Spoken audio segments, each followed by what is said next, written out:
เบื้องหน่อยเบื้องลายอายุยังอ่อนอยู่ดิปัดแต่ดูปัดมือ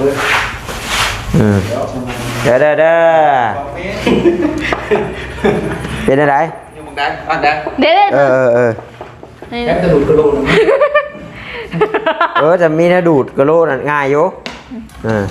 งัดทั้งเดียวหรอวะที่พี่มางัดเท่าอย่างค่ะน้องจะมัน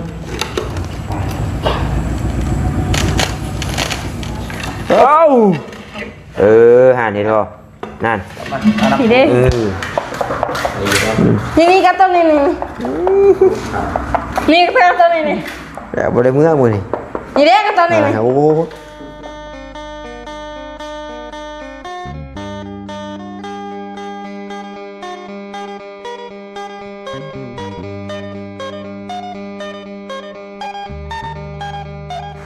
จ้าไปตายแล้วไว้ดอกบาดเถอะบัดรอบคำเลยหลายคนเนาะรอบคำนี่เดี๋ยวรอบคำโดยสบายดีเบื้องหน่อยเบื้องลายเบื้องลายถือว่าเบิดหนีป่ะเบิดหนีกับรอบสุดท้ายโอ้เนาะตุ๊กแสดงว่ามืออื่นพี่น้องเนาะต้องได้มาเพิ่มมาดีละถ้าว่าบ่เอามานี่ถือว่าสร้างแล้วบ่พอมือได้มืออื่นนี่เนาะฮะมืออื่นได้เพื่อคัดอีกทีเพื่อคัดเพื่อเสร็จโอ้ยน้อยมากิ้งแต่เศร้าๆกันเบิดแล้วนี่ได้เบียกเขากันหน่อยเก็บสอบปูนได้จังหน่อยเก็บผิดยังไงแล้วเก็บน้ำนี่แหละเห็นเพิ่นว่าอยู่พี่น้องเลยเก็บไว้บัดเทือนซานล้านแป้นแล้วจะดีแล้วก็ส่วนน้องเพิ่นเก็บ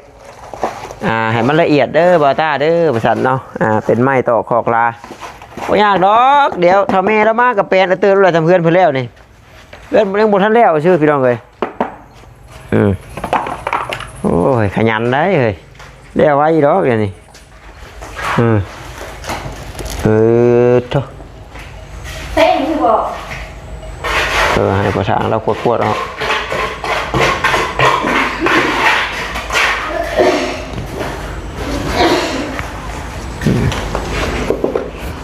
ปูชุดไทยปูนแดงนี่สามารถติดพื้นได้ป่ะฮะหรือว่ามันแข็งไว้ป่ะได้แต่ว่ามันแข็งไว้เนาะ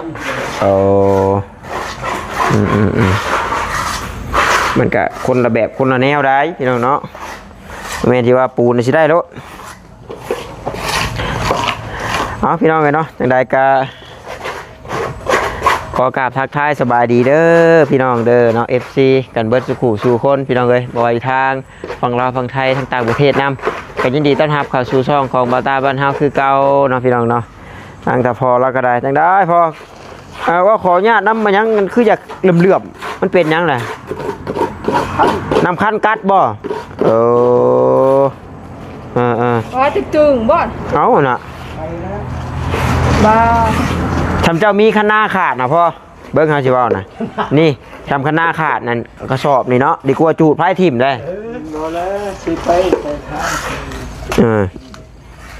ตัวใดเอาตัวใดมันยาวบ่ตายังขี้เลือกเอาอยู่ได้เก็บไปกองไว้หันร้อนเก็บหยัดกับรถมันแห้งอีชันนะเมื่อไว้มาทานคือนะโอ้ปลูกผักบัวได้หลายจุ่มเติบได้ปลูกผักบัวน้อยเอ้ยตัวกระชามีผักบัวหัวนั่นเลยนี่นะนี่ก็ทำเมย์เรามาจะน่าจะผักบัวหัวนี่ก็2,000ฮะ2,000สอบ 2,000แต่ว่าเป็นสอบนะเจ้านะพวกปาดจะดีวะโยตายเนาะปาดอันทอกจะดีนี่ก็ห่วยพอได้อันหืดเนี่ยได้ฮะแต่ว่าได้อยู่จักมือ2 มือ 3 มือต่อชิปสอบ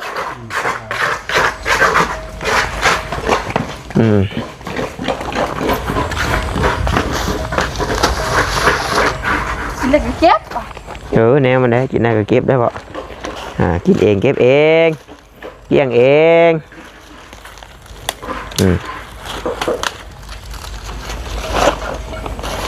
เลยเอาไหมโอ้ยพอเจ็บบ่พอเจ็บบ่เจ้าจักบ่หมากก้อนทาฮะหมากนั่นว่าก้อนทามันอยู่มันมาเกิดตามเครือห่วยดอกฮะเจ้ามาเผาไผ่แต่เจ้าอันเอามาทาใช่น่ะเคยอยู่บ่เช่ากับเหตุผลอยู่บ่ล่ะนี่เขาเห็นนั่นว่าน้ำเฟสดอกเขาเจ้าว่ามันดีได้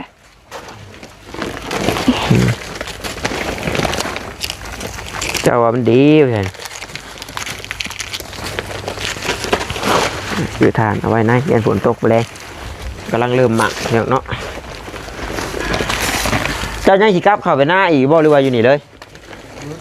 เนาะอยู่นี่เลยเนาะมันคำเลยเนาะกลับเข้าไปวัดย่างมาอีกเมื่อยได้เลยย่างไปย่างมาบ่คือผู้น้อยผู้นมคือน้องน้อยได้ ผู้ยอมเด้ออย่างน้อยกัน ยอมกันบ่จักอะยอมยังเฮ้ยเป็นเช่ยังหน่อย จักเขามาสั่ง ของชาเงานี้มีสมุนไพรบ่ชาเงาไปเลยสมุนไพรชุลาเฮิร์บ ผู้คือลายแท้ โอ้ขนมเขาเองได้กินกันเฮ็บ มันโจ๊กคักๆมัน แม่นบ่จะเก็บขี้เหงื่อบ่ฮะจะเก็บขี้เหงื่อมาเก็บใช้เนาะเฮาเก็บขี้เหงื่อสิจูดแต่ละเทื่อเนาะฮะน้องเบิ่งแดงนี่บ่เชื่อหันบ่ผู้น้อยตกแล้วผู้น่ะพูดผู้ผู้ทางผู้ตัวผู้แห่งคือมึงเนี่ยน่ะผู้เนาะทางผู้ไทยได้ทางผู้ทางผู้ไทยที่ได้จ้ะผู้เธอผู้เป็นผู้ไทยผู้เธอ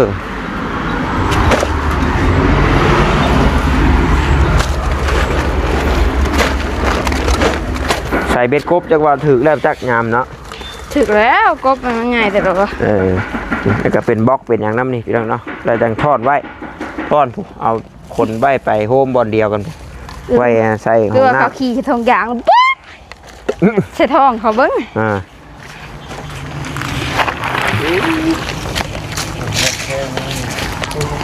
ไปโฮมไม่พุ่นละบัดมันแห้งก็จังนี่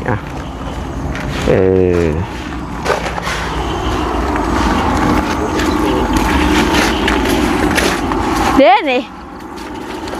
เจอกับมือโอ้มาหันแล้วบัดมันแดดจังนี่มัน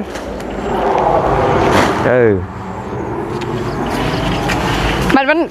แล้วค่ะก่อนที่กวาดฉีนมันแล้วกับกวดกับมันกับแปลนเลยละบาดนี่เนี่ยมันบริมีอันนี้คำเฮากวดฮะแก้มมันก็มีคือเก่าเนาะเอานั่งก่อนก็มีคือเก่าแหละเป็นอะไรอยู่หายอยู่นาเมื่อยบ่เลี้ยงงัวเลี้ยงมอก็บ่เมื่อยไปเลยบ่เมื่อยปานใดเท่านั้นไม่หมดแต่ว่าน้ำคั้นแหละกินดีนแล้วเนาะจะมันตึงแต่ว่ามันยังบ่ทันเปื่อยเนาะยังแต่มันเปื่อยนี่มันแดงมันเจ้าบ่ใส่เกือบโบกนะพ่อเกือบโบกนี่แห้งแบบมันเปื่อยตีนรับแบบตีนแบบตีนผู้เฒ่าว่าอะไรมันเปื่อยง่ายนะแบบมันอัพบ่มันอัพนะเจ้าใส่บ่ใส่เกือบบ่ใส่เกือบโบกเลยมันจำเพาะบัดหมากนั่นเฮาเอาได้จ้ะยังไม่ใช่แต่กะจักแม่นความจริงบ่แม่นความจริงเด้อเขาเจ้าว่าน้ำมันรถไถนี่ก็เซาได้เจ้าเคยใส่บ่ทาน้ำมันรถไถได้ลีนคักบะน้ำมันเครื่องมันสิบ่ดำปื้อไปบ่ดำแสดงว่าราคาแล้วนี่โอ้เดี๋ยวมันจังดำแถบตีนเลยโอ้นอนยังคือไม่ได้ดอกค่ะมานอนคนเดียวกับบริฟันดียังบ่โอ้ยเนาะเอาสิถามเจ้าเลยเพราะว่าแต่จินตนาการไปชื่อนะแต่ละมือตอนนั้นนะฝนตกนะเจ้านั่งอยู่หันบ่ลืมเขามานั่งอยู่เพื่อนนั่งอยู่นี่เลยโอ้ยชื่อชัดนิดเดียวเนาะโอดโฟลีโอดได้โอดดีลีเนาะหานั่งหันมาทางนี้ก็ได้ มันจังแจ้งได้อ่ะ พี่หัน ตีตะมาดใส่ก็คักนั่งมาพี่พ่อจังคักล้มกันบ่ได้พ่อกันแต่โดนละสื่อชัดลีลาก่อนเนาะ บ่โทแบบเบิ้งแบบเฮาสิถามเพื่อเป็นความรู้ใช่เนาะถ้าคือสมมุติว่ามันจำเป็นนะพอแบบว่าคือฝนตกมือนี่เอาไม้เราก็ได้เนาะเฮาเว้าได้เนาะแต่พอเราเว้าบ่ได้แบบถ้าเฮาแบบย่อขันหาเอื้นคอขึ้นมานอนอยู่ได้บ่ได้อยู่ฉันว่าเฮา ถืออันนั้นความนั้นหายใจเพิ่นไปให้ขึ้นมันเพชรเฮาถักเช้าถักหยังคือกันถักเช้าถักหยังเฮานอนมันเพชรเพิ่นแบบว่าหูหานเพิ่นตะกาวนะอันนี้เดี๋ยวเฮาถือเนาะเฮาถือแบบว่าเฮาขอนอนฝนตกฝนอันนั้นมันแบบคือเขาพออันนั้นมามันบ่มีบ่นอนเพิ่นก็ขอนอนได้แต่ว่าเจ้าของเพื่อนนะครับถ้าว่าคล้ำได้ก็แม่นบ่ให้นอนเนาะนอนบ่นอนมาเฮาก็ขอนอนฉันบ่นอนเฮาก็นอนนี้ไม่ดึงขึ้นก็ครับบ่แม่นยังดอกคึดเห็นแบบว่าป้าบัดตกมือฝนตกแห้งมื้อนั้นนะน้อยช่องแบบสินั่งแบบคือเรานั่งนี่ครับทั้งที่ว่าโอ้นั่งนาวก็จอดอยู่ครับจื้ออยู่บ่จักมือได้ที่ออกมาแบบนอนตากฝนนี่โอ้หลายมือเติบแลเนาะตกได้จุเขาพอช่างอันน่ะเมื่อลิ้นตลอดเนาะลิ้นตลอดเราก็มานอนจะบ่ฮอนเดือนแล้วจ้ะโอ้โดนเติบได้นอนเติบไม่มินแล้วก็ลืมมาเมื่อเลยโปเลยว่ะบ่ต้าน่ะถ้าว่าฝนฟ้าบ่ลงฝนบ่ตกก็บ่คิดปานใดดอกเนาะแต่คิดเห็นว่าโอ้แบบช่องที่นั่งแบบนาวจอดทำนี่นะบัดที่นอนแล้วก็เปียกเบิดนั่นน่ะนะก็ตอกแตกแล้วก็แล้วก็นอนห่มพยางนั่นน่ะนอนห่มพยางเนาะโอ้ยนอนพยางเรือนหลังมันใหญ่บักเตนอนบ่ละเนาะนี่แหละพี่น้องเพิ่นเอาที่ถือได้ก็ดีส่วนเรื่องเพื่อนหัวนี่ก็จะแก้ไขยังไงเนาะพอทางแล้วว่าขึ้นมันก็ต้องได้ขึ้นคุณได้ขึ้นเทิงบุเอาจะไปจอดทั้งรูปมันจอดบ่ได้มันต้องได้ขึ้นหลังมันต้องได้ขึ้นหลังไต่เทิงผู้แล้วกันแต่มันหัวบอลห้อยยิงเล็กกระปอกเล็กปูเขาก็จะเอาซิลิโคนยิงใช่เห็นนะถ้าเห็นมันย่อยอยู่ลุ่มที่ไปโอบอยู่ลุ่มพี่มันก็บ่อยู่นะอยู่หากว่ามันเปื่อยมันก็บ่ลอยเรือน้องน้อยจะขึ้นบ่ได้ยันว่าตัวน้อยขึ้นง่ายย่านนะใจกระดอกบ่ดอกขึ้นแล้วหรือว่าถ้าพ่อว่าขึ้นได้ว่าพอโอ้ยยอมเลยยอมสุดเนาะยอมเรื่องภายขึ้นพวกไม้พวกตอกก็ยังชันคนและย่านบัดไพ่ธุระเชี่ยวเจ้านี่ก็กุ้มขึ้นนี่ว่านี่อันนี้บ่มื้อเช้านี่ชดแจ้งมันแดดแสดงว่าถ้ามื้อใดมีแดดอะไรมันกุ้มอยู่เนาะชดแจ้งตอนฝนตกลิ้นหันบ่อยากแจ้งเพราะได้แต่เที่ยงคืนนี่เหมาะเที่ยงคืนเหมาะดอกก็เป็นรับเป็นตื่นอยู่บ่เป็นรับเป็นนอนบ่หรือว่าแบบมานั่งบนคืนนี่บ่ก็บ่ลังกั้งพยางอยู่อันนั้นฉันว่านี่แห้งไปอยู่เที่ยงนั้นจะไม่แห้งเลยไปอยู่เที่ยงนั้นไปอยู่คือเก่าแล้วไกลๆนึงช่องเอาแล้วดิช่องเอาช่องเบิ่งแน่นอนจะมันตรงแห้งกับจะว่ามันใกล้บ่เที่ยงนี่นะยางแกงปวดไปบ่ไกลๆนึงยังอยู่เลยมาเพิ่นก็แท้จริงบ่ได้นี่ดอกพี่น้องแต่จักมาเพิ่นมาได้สิไดแต่นี่มาซะเองบ่มาจากไก่เนาะโอ้โหเลยเดือนนี่พุทธแกนไก่แกนเลยฉะนั้นเป็นเข่านี่ว้ามันฮีทมัดบอกเดี๋ยวนะทำมาพูดกันยังอีกหลายเดือนอยู่พี่น้องเนาะเบิ่งพุ่นละประมาณออกพรรษาพุ่นละพี่น้องเนาะออกพรรษาไอ้นี้เข่าจะเริ่มถอดห่วงก้มอย่างได้ปีได้เก้าออกพรรษานี่ เริ่มเกี่ยวแล้วบ่ถึงจะ นะ เออ เดือนผู้12ผู้ น้ำนานี่น้ำเพื่อนนะพี่น้องเนาะน้ำเพื่อนเขาบ่เฒ่านะไว้ได้เพราะว่ามันงามต้นมันใหญ่ไว้ก็แก่ไว้เข้าคู่มือนี่นะ เข้า2 เดือน เข้าคู่มือนี่บ่ได้ 2 เดือน สนน้ำเดือนน้ำปีเด้อต้นใหญ่รับงามเลยอยากเบ่งอยากมานเนาะได้ออกไว้ คุณลงคนกับแม่นแล้วค่ะ กลมมาละทางนา ว่าแล้วผู้ใด เขาวันจะหัวปี ผู้ใดเฮ็ดก้อนว่านแต่หัวปีกะงามไว้น้อยๆเอาไว้นี่ เฮ้ย ย่านบ่นี่ได้บ่งกันเด้อพี่น้องเนาะ งัวบ่งสีเหี่ยกระยา ย่านบ่จักก็พอย่ านเนี่ย บ่งได้ ย่าน บ่งว่ะ ฉันหานที่ย่านนี่หาน บ่งหานโอ้โหเอาเลย มันได้ ด้านก็จำเด็กน้อยก็พอจากบัดอยู่ดอก โอ้โหจะผู้ใหญ่ฮะนี่กันมันตอดผีมันขึ้นมันจองมันหัวพี่ คือเบิ่งว่าไก่นะไก่กินมันชื่อยังตุยเนาะเอาคอมันตูนขึ้นได้เนาะป่านนั้นเบบี้เพิ่นเว้าว่าเพิ่นเอาเช็ดพี่น้องเลยเนาะคือสภาพเลย ย่านบ่งย่านหาน เช็ดรถมันดะเพิ่นว่าแนวไปนั่งอยู่ป่าเด้พี่น้องเนาะ อันบ่อยากคิดเนาะ กังกะใส่บัดแล้วบัดเล่าไปไม้มาเสร็จเพิ่นว่าป๊าด ได้เตออีแล้วแกจักเช้ามือเนี่ย สองสิชาติไปปัดนะ แม่น เพิ่นหมายน่ะบ่ได้ ใช่ แดง เพิ่นสิเอากระเบื้องตั้งขึ้น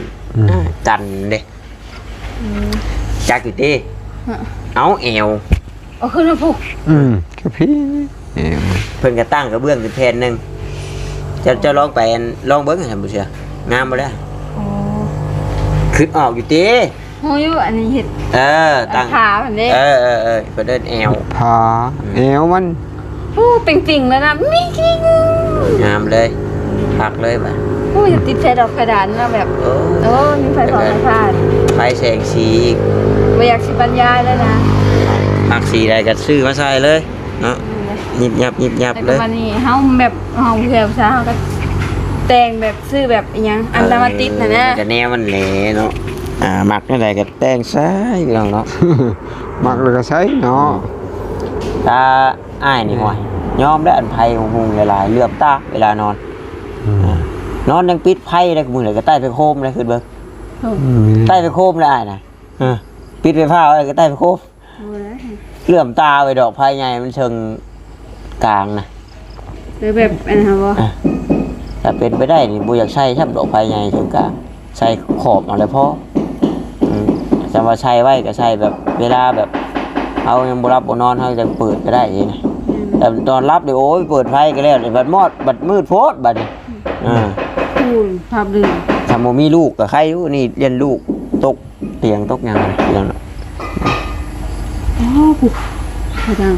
มาแล้วพอสร้างเอ้ยสิได้เมื่อปลาได้เด้อโย พอแล้วถ้าพี่มันเขียวเลยเขียวกัง เบิ่งมือกบมือกองมาเลยหั่น ผู้ทางนี้ก็มา ไว้ได้แกเดียวไปเบิ่งกันเอาไม้ถอดพอแล้วก็ได้เนาะว่าถอดพอแล้วพี่น้องบริพอแล้วหลายมืออะไรไปแก๊สเดียวเพิ่นล่ะให้น้องน้อยซอยติดเขาเดียวได้นี่ เอามาแล้วมาสร้างแล้ว เบิ่งคุมเอาเฮ้ตาเลย เดียวนี่แหละเจ้าในคุมใดถ้าไปเก็บมาในป้าโอ้มันไม่ต้องน้อยเดียวได้งามสุดท้ายสิงามชนใด จะได้งามแล้วมันขี้ได้ทำเนาะ เพิ่นว่าเลือกนั่นลายก็ได้บงได้เพิ่นเนาะเลือกพักเลือกลายถือบง เห็ดแบบนี้เนาะต้องเอาใส่แล้วใส่ก็แตกแล้วเนาะ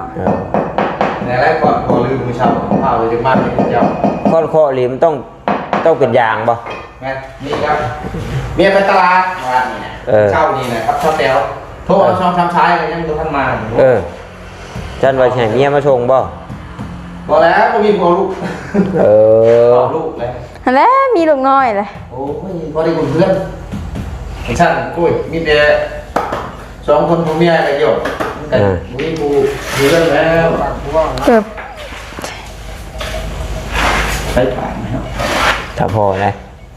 น้อยสิว่าเสียงน้อยสิว่าเสียงแววสิปบอีกแล้วเนาะ ตามมีไฟป่าที่เยอะเอาดีแล้วจ้ะ ตาฮู้แล้วพี่น้อง มาได้หน่อยแล้วเชื่อนั่งที่เข้าอยู่ห้างนี่อยู่เพื่อนมาสร้างได้ก็เป็นเพื่อนเจ้าไง อ่า เนี่ยเทคนิคหน่อยมาถามอย่างเฮ้ยใช่มากป่ะคิดว่าร้านข้างแน่เลยโดดเลยว่าเข่าเรียกมาเดี๋ยวผมเห็นพูดคนรออยู่บ้านข้างผมเนี่ยโดดเลย นี่การผู้เพิ่นว่ามื้อเช้าเนาะ แม่เสียง เว้า มัน หย กล้ อ อก ง กันอยู่ พูดเลยโอ้ยแต่ เสียงมันกล้องเด้ เสียงแววเสียงแวว ฮะมือไปเจอกันจะแล้วนะห้องนี้นะทำแล้วอย่าตรงทำ ปูนที่เหลือได้เฮ็ดได้ค่ะ นะ สิบ่แข็งบ่ปูนที่เหลือ อะไรเหรอโอ้บุญยัง ประมาณนี้แหละมันโมก็ใช้ มันในระดับเอาประทีปไว้มันในระดับใส่เลยกอยกระเทือนแล้วทำแหละไม้ก็นั่นแหละสางรวมเสร็จบ่ไม้หลอกเอาไว้จบ บ่ได้เป็นมืออื่นบ่จังอะไรมืออื่นแข็งไงดิ มันคือระดับอยู่บ่ จะน้อยออกมาจ้ะสร้างหลวงเพิ่นสิมาได้นี่เพิ่นสิเช็ดนี่ได้พุ่นน่ะนี่ ขี้เกียจขี่แล้วบ้า ใช้ตัวใดจัดการบ่นะ จะเห็นได้จะบีบคอบ่ เนาะตอดมันแล้วนะลึกเลย ยังบ่ได้แล้วกันขี่เลย แม่อยู่อ่ะโอ้พี่น้องเบิ่งโอ้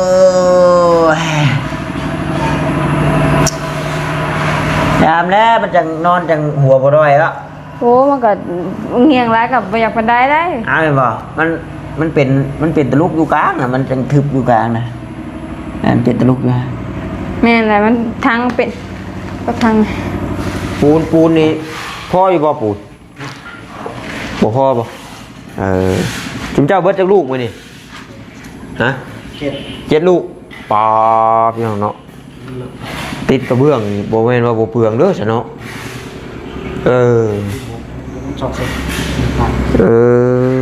พี่น้อง สมือเนี่ยแต่มันชง คือจังว่าพื้นเฮาได้ระดับแล้วก็บ่เปลืองแม่นบ่โอ้พื้นเฮาบ่ได้ระดับเลยเปลือง ขาขาดเนาะ ได้ผ่าขาดบ่บ่บุ อาเพนนี่เด่น เด้กับเสือตัวใดนั้นนี่ก็เลือกเอาซะให้เพิ่น มีป่ะ ว่าตรุมโอ้แพรบอก โทษเรือได้นี่ล่ะนี่ ใส่เส้นหนาเส้นตากัน เสร็จน้ำตาโอ้ดอกมีอันนั้นกันยังเสร็จน้ำหูน้ำตา เช็ดน้อยเช็ด เสร็จไปได้ อีกแล้วเพิ่นพาเช็ดคือเพิ่นแหละ จุ่มหน้าไม่ใช่ขนาดนั้นทำ จุ่มน้ำเพิ่นว่า จุ่มก็ได้เช็ดผมรถ เอาเฮ็ดเอามันมื่นเนาะ เช็ดผมอีกคนเช็ดห้องน้ำ เก็บรายละเอียดแล้วพี่น้องเนาะ เช็ดกระปัดเช็ดกระปัด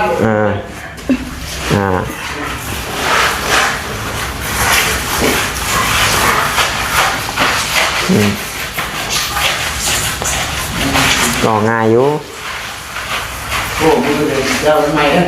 ฮะ มือจะไปแล้วแข็งไหม บ่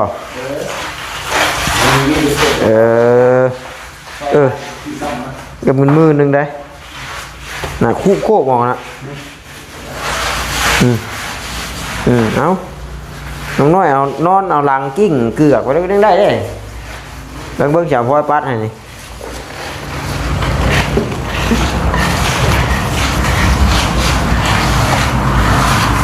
ปัดลงหอมนี่ก็ได้บ่นี่เด้อขออนุญาตเด้อ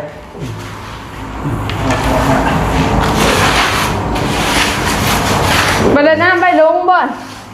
ฮะ อันนี้ ยาว บ่ได้เพิ่นยังสิมีนะอันใช่อยู่ยาแนวบ่ เเพิ่นเอิ้นยาแนวทางนี้คืออันนี้คือสูงไง น่ะถามทางเพิ่นแล้ว ตัวทางคือทางตามทางสูงไงนี่ บ่ได้ดิบ่จ่ายเงินเด้อเนาะ ใส่ละ โอ้ทางงานเขาสร้างเลย ใส่ละ นี่เด่นนี่จำนี่ ร้อยหน่อยเดียวเอาใส่ก็ได้แล้วให้ตรงกระเทียมพึ่งกันจะทำนั่นแล้วเลยเอาทอดน้ำละไม้นะพอดีเวลาน้ำฝนตกใส่มันจะเข้ากับอนามัยเลยมันกระเด็นหน่อยครับต้องมือมันแก้น้ำมันโผล่ออกมา อายุยังอ่อนอยู่ดิ อ่อนรู้ปัดแต่รู้ปัดมือ เด้อ บอกเมน ตัวแล้วก็รู้มันจะไม่นั่นแล้วมันจะ ฮู้บ่สั่งเนาะ เป็นอะไรง่ายหมด บ่หันน้ำเดือนละเต็มหรอก อ๋อนั่งแล้วบาดพี่น้องเนาะแบบชิกกิ้งเอาเลยนะบาดนี่ แล้ว หาเฮ็ดบาด จะพอสร้างแล้วเว้ยจะให้ลูกชายใหญ่ไว้เด้ ตีน้ำหมอบตอบคาใช่แล้ว รถได้เรียนงามมันก็ว่านี่ได้ โอ้ยับขับหน่อยเลยขับเลยยับงับ เป็นว่า ดูทางกลางเลย จักหน่อยยาแนวใส่อีกก็คักบัดยังอ๋อมีฮอดนั่นคนต่างประเทศโทรมาแล้วอ่ะไปซื้อบ้านก็ขาย ปัดก็ฮะปัดก็ ขายดีแล้วอ่ะเอา ได้ปัดก็ได้ เอาแล้ว สีนี่งามเลย งามบ่เอามันแจ้งได้สินะ ขับแล้วโอ้เรื่องขับแล้วจะลงเรื่องงามเลยขับก็รถนี่นะ นะ บอกว่ามันแจ้งนะเปิดไฟเปิดอย่างโอ้ยหงแจ้งเลย ได้ภาษาได้ นี่ปัดลงห้องไงนะนี่ แล้วทำบุญเหมือนงามนะคิดเราให้ในเรื่องอะไร นะมันคิด ยังตก ถ้ามีดอกมันมีกระโหลกครับมันมียาแล้วครับ บอกคืออันเป็นหยังคือหยอดยาแนวหยอดเพื่อแบบ กันนี่ กันแตกบ่ แล้วไม่เอามันเข่ากันประมาณนี้เย็นนะ บอกให้ไม่เห็นร่องอันนี้บ่ เอาที่เอาเนาะเช่นนั่นคือเอาออกได้เชือกน้อย เชือกนี่บ่ พูดเชือกข้างหลัง เพื่อนบอกเขาก็บอกออกแล้วหัง ออกรถอ้ายนี่บอก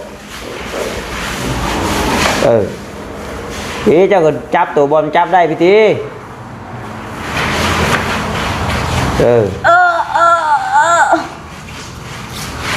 จะกระปูบ้าออกได้ บหาเห็นบ่ถึงรถดึงกระจกหาหน้า ขาดแล้ว ขาดยามันเห็นได้ขาดเลยแก้คืนบ่ได้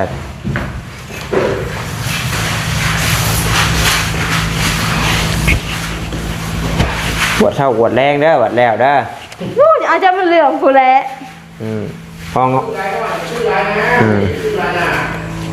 แต่ว่าโมเมนต์ห้องเจ้าเต้ตัวนี้ แม่นเลย ห้องทพอเต้ห้องต้องเฮ็ดหิ่งผ้าพร้อมได้แต่ห้องทพอนะทพอนะต้องมีหิ่งผ้า สวย จวยคือใจเลย หากคนงามเนาะต้องเลือกที่สุดสิขับไปย่องเขาย่องเองด้วยเนาะ เดี๋ยวแนวมันแหละ มีใครย่องหาวันนี้ได้คนหา น้องเอาเองเงื้อเอาเองได้เห็นได้ใช่ พอสร้างแล้วเสร็จบอลอนห้างเงินเราแล้วนี่ หักเงินดังเดียว ราชิบะมาเห็ดจะได้ราชิบะ เงินเดือนน่ะน้อยนิดนี่เบิดละทางหลวงรอเนาะฮอดลูกฮอดเมียแล้วฮักเอาน้อยเท่าไรแฮงเบิดแล้วเด้อ หน่อยไม่ได้ให้ที่ฮักเนาะ โอ้แต่ว่าได้ 3,000ได้มื้อนี้น้อยเอ้ยได้คนละ1,500ได้ เห็นปะ เอ้า30 เกตเนาะครับอะไร30 เกต อันนี้คือบอสเสริมกัน ขอลง นี่นะตัวนี้มึงลูก เอาเนาะถามไอ้เฮงกระเด็กไอ้บัวยังได้ จังหวะขาอะไรเงิน1,000 บาท พอสร้างคือบอสเสริมตัวนี้นี่เด้ นั่งไปนั่งมามันก็เชิงมันแหละ เอาแต่ตามใจเขา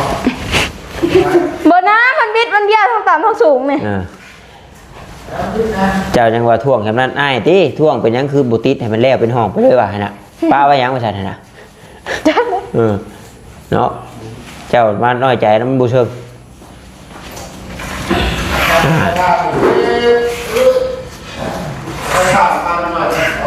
เอาคักเลยบอลน่ะดำมันจุ่มน้ำมันที่จะออกอยู่แล้วมาแล้วก็ซื้อน้ำยาคัดพื้นเรียบดีโอ้ยมันก็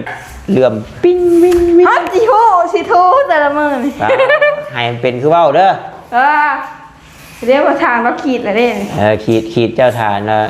ปัดไปเลยเอาเล่นไก่บัดมึงคำล่ะ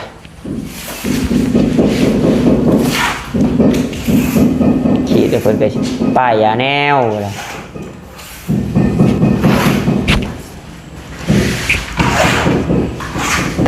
มันเปื้อนไว้เนาะอันสีดำนี่สีขาว บอกมันก็แนวมันแหละ ภาษาเอาสีแบบฮาด้า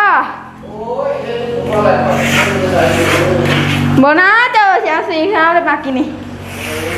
เจ้ากินนี่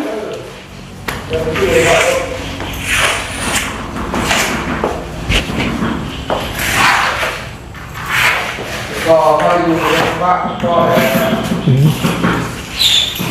เด้มันก็งามเลยดิ งามแล้วเกลียงแล้ว มันก็กว้างแต่ด้วยเนาะสมมติว่าเตียงนี่เนาะมันก็ยังมีห้องว่างอยู่อันนี้ก็ตู้ใส่ เตียงมันก็ดีเชิงกับนี่แหละนี่กับห้องตัวนี้นะนี่ เมียนเลย เตียงมันก็สิบาง เตียงทางนี้นี่อันนี้ก็เมียนตู้เครื่องนี่เนาะเห็นไหมโอ้ได้เฉย ได้อยู่ ประชาชนดูว้าจะมางามให้หน่อยที่ไรพูดอะไรนี่นะงามพูดแบบใช้คนถูก ผ้าปัดนี่ละสิว่าเลยผ้าปัดนี่ละสิว่าเลย ได้ปัดไปน้ำแล้วเปิดอาจารย์เนี่ยมายาให้กันทักเลย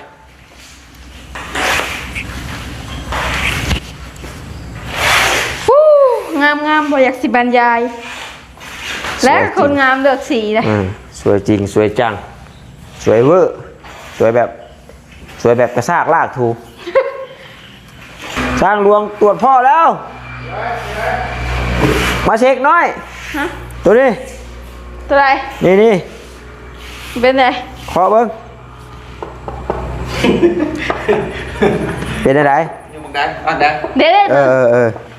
นี่ ถูกป่ะ มือมันว่าจะแก้มัน มันบ่ลงมันบ่เชิงทางกลางเนาะ เอ้าเบิ้งเบิ้ง นี่มันบอลนี่บอลนี่ เบิ้งพลอยทำไมป้า มันแจมันนำปูลงกันได้ นั่นเลยบอลทางกลางนี่ทางกลาง แกแล้วนำปูใช่ แกะกระช่างได้แกะบอล ดีแล้วพอตัวแกคนนั้นติดครับ บอลยังทางกลางมันบอล อะไรกันว่าแล้วบริจาคเลยพี่น้องเนาะ กดขึ้นครับเจอคนนั้นติด ออกมาหน่อยออกมา ออกว่ะ ให้ช่าง ผู้ เพิ่นตร ชา วย จ ออกกัน โอ้ย เอาให้เพิ่น เฮ้ยดีแล้วผู้ชาย ให้เพิ่น ทางเงินเดือนได้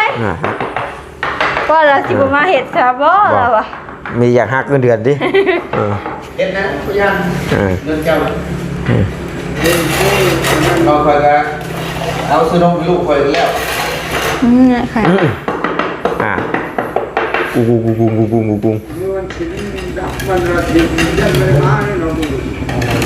เอามืออื่นแม่นบ่อื่นบ่มันสิ เท่าไร เอาได้ยินทับบ่วะขึ้นได้บ่วะท่าน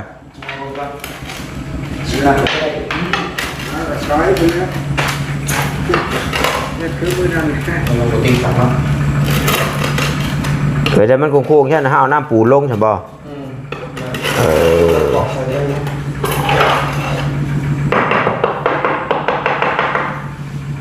แกะมันจะช็อตช้างเลยมันแกะหรอก ผู้เฮ้ย เดี๋ยวมันเกี่ยงมัน อ้าวพี่ยัง เกียง พี่ยังคือเกียง เกียงคือในมือละผู้ อันหนึ่งบ่ ผู้นายบ่น้อย แกะอันนี้แกะ นายน้อยนาย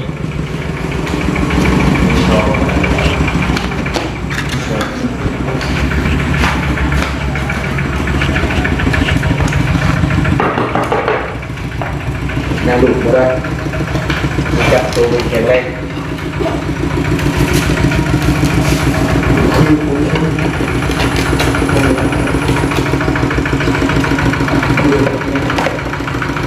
ปลุกกลับอยู่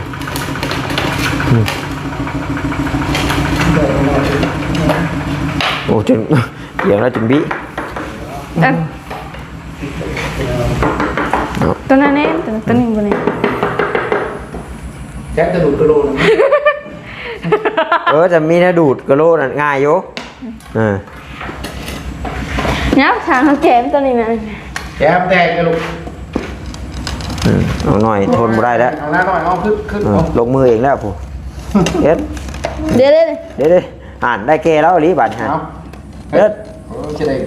เฮ็บ จะได้บ่เฮ็ด โอ้ต้องให้อันค่าทางน้อยๆผมเด้อเสียเด้อ บีบมือเลยจะไผ่เด้อเอาเด้อเบิด เดี๋ยวนัดทั้งเดียวแล้ววะ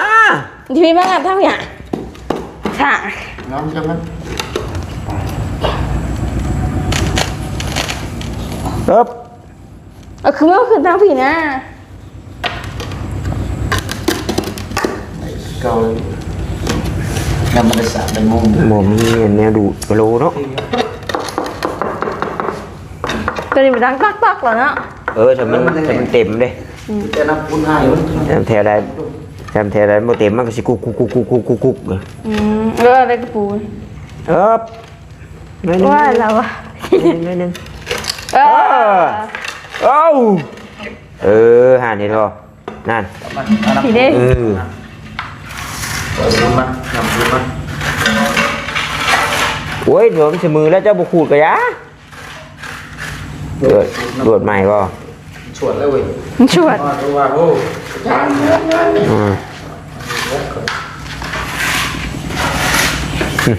ข้าวยินตรงนี้หน่อย เป็นหินเป็น ฮะหิน เด็ดตัวนี้หินใหญ่เด็ดตัวนี้ หินท่อช่างนี่เนาะ เด็ดตัวนี้ เป็นไร ป่ะถ้าพี่น้องกันเนาะนาทีเวลาก็ยาวพอสมควรแล้วนี่ตัวนี้ก็คือกอกๆอยู่ตัวนี้ก็ แนนเลยเข้าไปเข้า แน่นป่ะหรือว่าเป็นหัวเล็บมือเจ้าป่ะ ได้ยี่ตุน ได้ป่ะมาไม่นะจะมาได้กัน ตัวนั้นมันเต็มไม่ใช่ดังก็หลอก จำบ่เชื่อเจ้าเคาะรถตัวใดมันกอกเลยแม่น หมดแล้วเขาไปหาของหมดแล้ว เอาบาทให้ครับบาทบ่ทางเอ้ยตรวจงานแล้วบาทโอ้ยเนาะจะไปพ่อลายได้อเฮ้ย เด็ดตัวนี้กับน้อง อ้าวก็แล้วเชื่อละบาทนี่ นี่ตัวนี้นี่กับตัวนี้นี่กับตัวนี้นี่ แล้วบ่ได้เมื่อมื้อนี่ นี่เด็กกับตัวนี้นี่ โอ้โหโอ้โห นี่ตัวนี้แน่นจัง รู้มั้ยใส่ถุง สิภาษาง่าย มาออกมาเกะกะเพิ่น เดี๋ยว เพิ่นอันนี้จังเช็ค เอาก่อน เพิ่นจังสิเช็คให้ดีแล้ววะโอ้ย ไป เนาะ สาวร้ายเพื่อนหายเลย โอ้พี่น้องเนาะทำแล้วพี่น้องเอ้ยไปได้ทางบาตาเองก็คือสิได้ขอโตวจบคลิปก่อนเด้อพี่น้องเด้อเนาะเพราะว่าผิดพลาดประการใดก็ขอโทษขออภัยนำเวลาพี่น้องสบายดีบ๊ายบาย แห้งผ้าจากเมื่อเนาะฉันว่าเมื่อนี่เนาะ